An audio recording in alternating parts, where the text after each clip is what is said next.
The Democrats looked horrendous. I mean, physically looked horrendous. Now, for many of us who monitor this, they always look horrendous.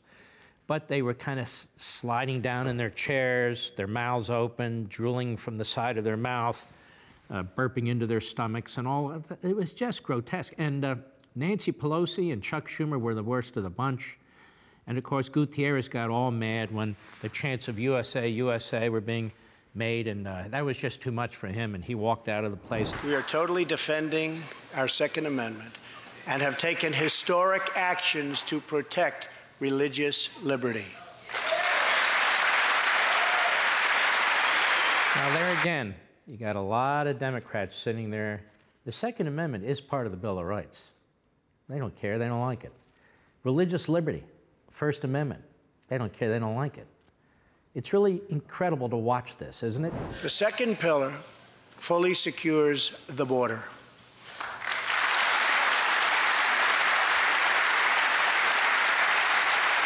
Now stop. Why aren't the Democrats applauding about securing the border? They don't want to secure the border?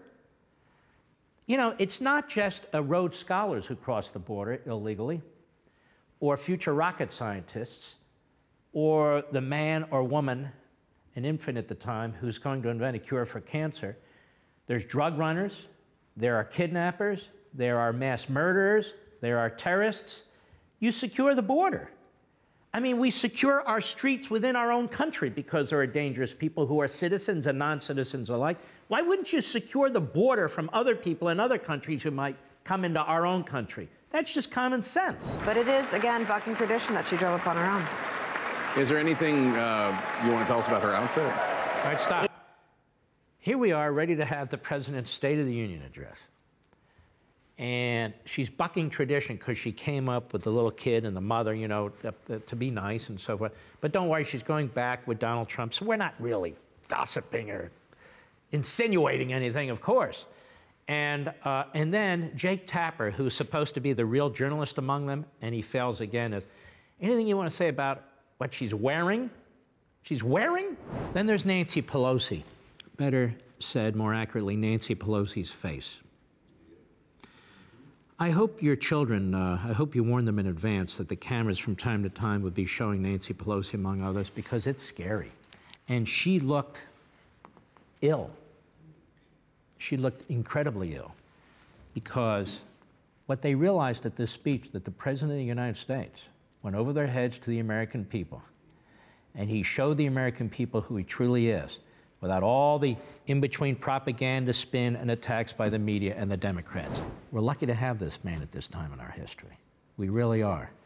Flaws, imperfections, like all of them, in very, very important ways, whether it's North Korea, Iran, whether it's allies like Israel, whether it's an effort to secure our border, to grow our economy, to support our police, to support our military, to get the central government under control when it comes to regulations.